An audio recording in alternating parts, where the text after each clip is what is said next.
الحمد لله نحمده ونستعينه ونستغفره ونؤمن به ونتوكل عليه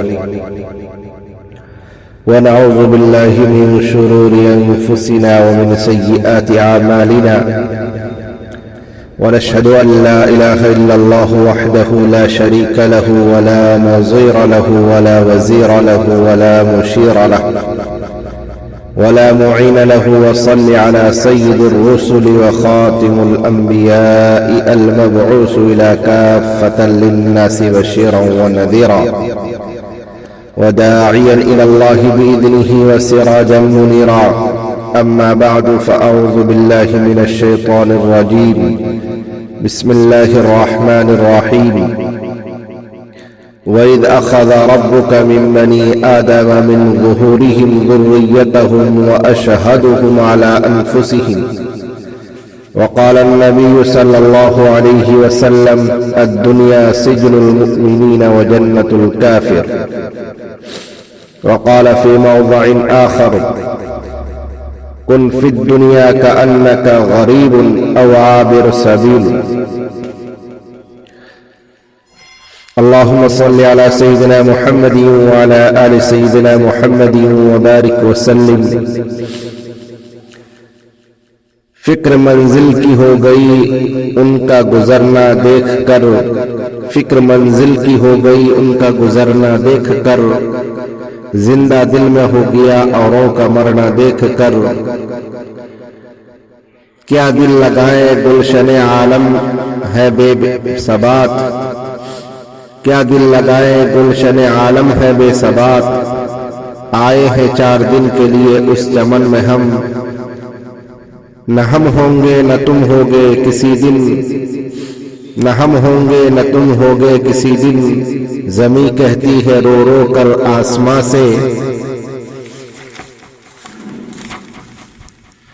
آشیانہ شاخ گل پہ کب تلک تیری میراث ہے، آشیانہ شاخ گل پہ کب تلک تیری میراث ہے. بس غنیمت جان لے تیرا جینا بسیرا ہو گیا، بس غنیمت جان لے تیرا جتنا بسیرا ہو گیا. میرے محترم بزرگوں اور دوستوں،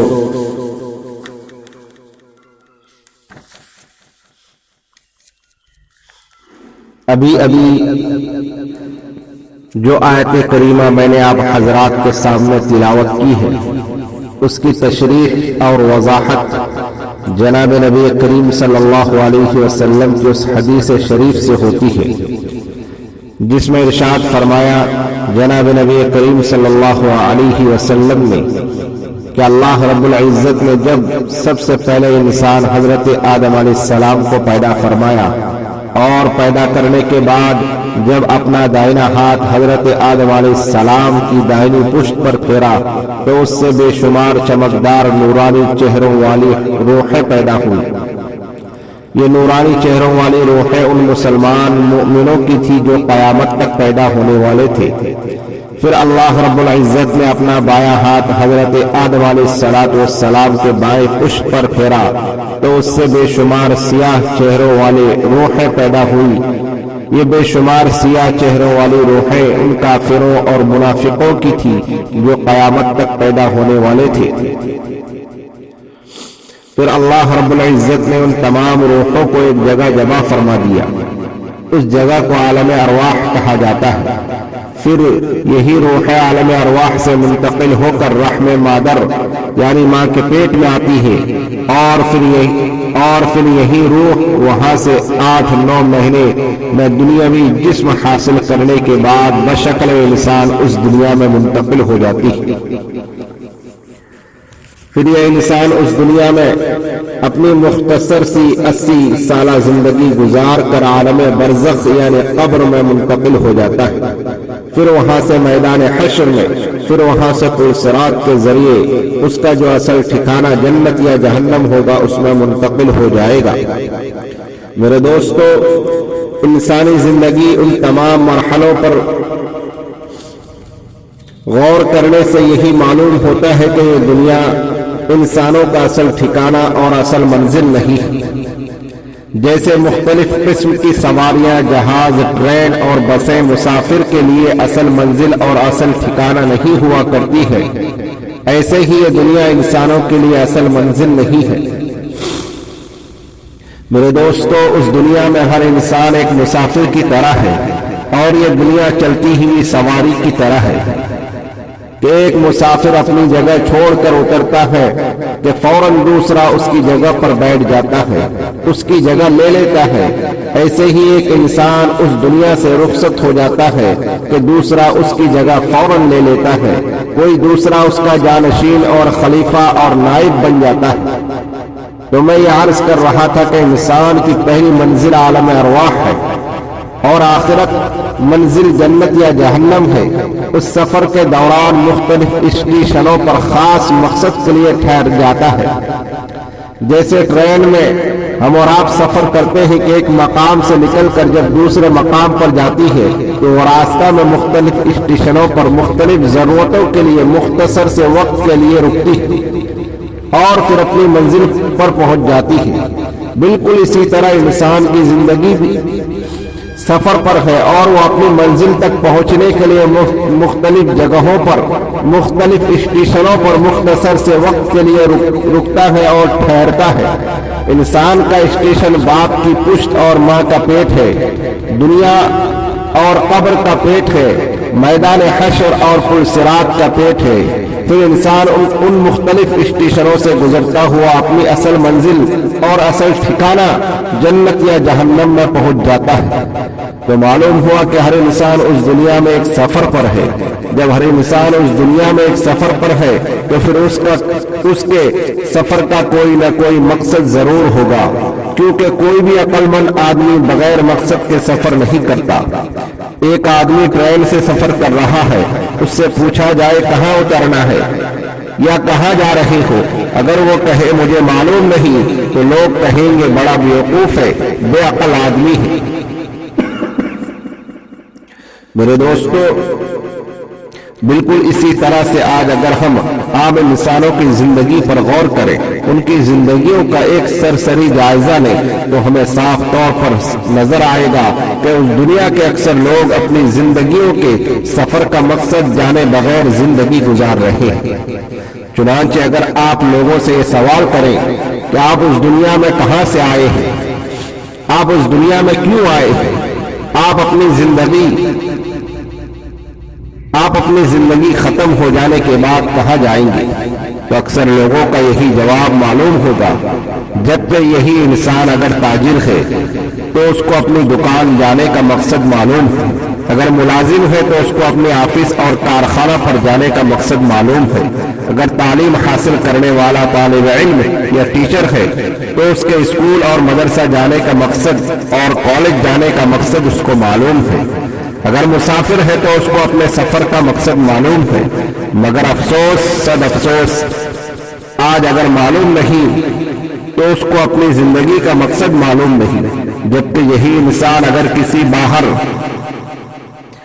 ملک میں تجارت یا ملازمت کے لیے جاتا ہے تو اس کو وہاں اپنے جانے کا مقصد معلوم ہوتا ہے، اور وہ دن رات خوب محنت کر کے اس فکر اور احساس کے ساتھ پیسہ کماتا ہے کہ جب میرا ویزا ختم ہو جائے گا تو مجھے یہاں سے نکال دیا جائے گا، اور وہ جو کچھ کماتا ہے اپنے گھر بھیجتا رہتا ہے۔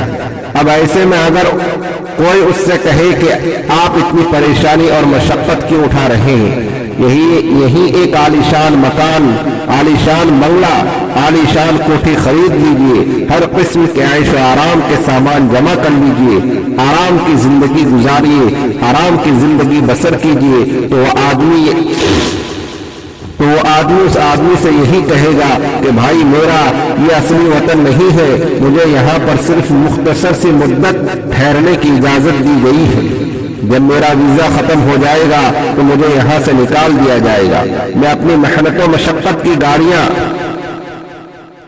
کمائی یہاں برباد نہیں کر سکتا، تھوڑی سی تکلیف اٹھا لوں گا، پھر واپس جا کر اسی کمائے ہوئے پیسے سے آرام و سکون کی زندگی گزاروں گا۔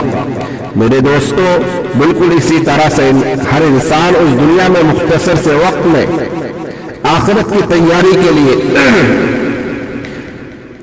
آخرت کی تیاری کے لیے زندگی کا ویزا لے کر آیا ہے۔ جو آدمی اس دنیا میں محنت و مشقت اٹھا کر آخرت کے لیے کمائی لے جائے گا، وہی زندگی کا ویزا ختم ہو جانے کے بعد عیش و آرام کی زندگی گزارے گا۔ میرے محترم بزرگوں اور دوستوں، آج کا انسان دنیا کی ہر چھوٹی بڑی چیز پر ریسرچ کر رہا ہے، ہر چیز کے بننے اور پیدا ہونے کے مقصد کو جاننے اور پہچاننے کی کوشش کر رہا ہے، مگر افسوس کہ وہ آج اپنے پیدا ہونے اور خود اپنی زندگی کے مقصد سے بالکل غافل اور ناواقف ہو رہا ہے۔ اس کو کوئی خبر نہیں۔ یاد رکھیے کہ مقصد زندگی ہی انسان کو بنانے اور بگاڑنے میں پورا دخل اندازی رکھتی ہے۔ اس لیے ہر سمجھدار عقل مند آدمی کے لیے ضروری ہے کہ وہ اس دنیا میں اپنے آنے کے بعد پہلے ان 3 سوالوں کا جواب معلوم کر کے زندگی گزارے۔ پہلا سوال کیا ہے کہ وہ اس دنیا میں کہاں سے آیا ہے؟ نمبر 2، وہ اس دنیا میں کیوں آیا ہے؟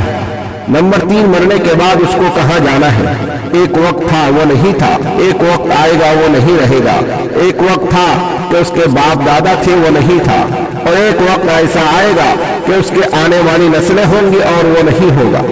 آخر انسان اس بات پر غور کیوں نہیں کرتا کہ دنیا کے بڑے بڑے انسان اپنی حکومت، اپنی سلطنت، اپنی طاقت اور اپنی دولت، اپنی عزت و شہرت، اپنے عیش و عشرت کی زندگیاں چھوڑ کر اپنا عہدہ اور منصب رکھے ہوئے ہونے کے باوجود بھی اس دنیا کو چھوڑ کر کہاں غائب ہوتے جا رہے ہیں؟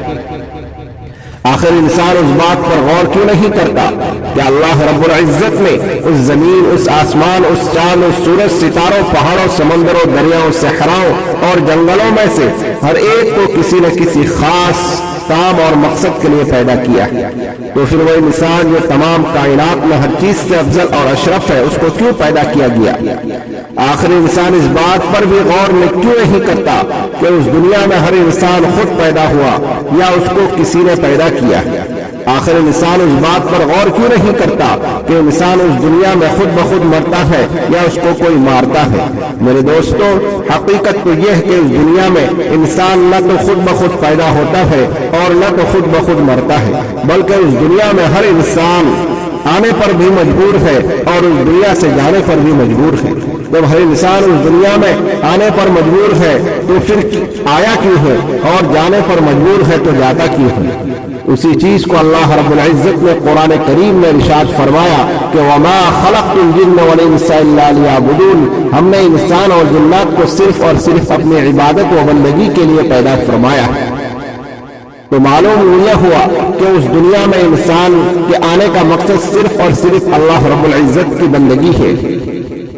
اسی چیز کو خواجہ مجذوب الحسن رحمہ اللہ تعالی علیہ اپنے شعروں میں یوں بیان فرماتے ہیں: تو برائے زندگی ہے یاد رکھ، تو برائے زندگی ہے یاد رکھ، ورنہ پھر شرمندگی ہے یاد رکھ، ورنہ پھر شرمندگی ہے یاد رکھ، چند روزہ زندگی ہے یاد رکھ، ایک دن مرنا ہے آخر موت ہے، کر لے جو کرنا ہے آخر موت ہے، آنے والے کسی سے ٹالی جائے گی، آنے والے کس سے ٹالی جائے گی، روح رگ رگ سے نکالی جائے گی، تجھ پر ایک دن خاک ڈالی جائے گی، ایک دن مرنا ہے آخر موت ہے، کر لے جو کرنا ہے آخر موت ہے۔ اللہ رب العزت ہم سب کو اپنے پیدا ہونے کے مقصد کو سمجھنے اور آخرت کی تیاری کی فکر عطا فرمائے، آمین۔ اللہ تبارک و تعالی ہم اور آپ کو کہنے سننے سے زیادہ عمل کرنے والا بنائے۔ جو حضرات سنتیں نہیں پڑھے ہیں سنتیں پڑھ لیں۔ اللہم تقبل منا انک انت السمیع العلیم وتب علینا انک انت التواب الرحیم۔ سبحان ربک رب العزت عما یصفون وسلام علی المرسلین والحمد للہ رب العالمین وآخر دعوانا الحمد للہ رب العالمین۔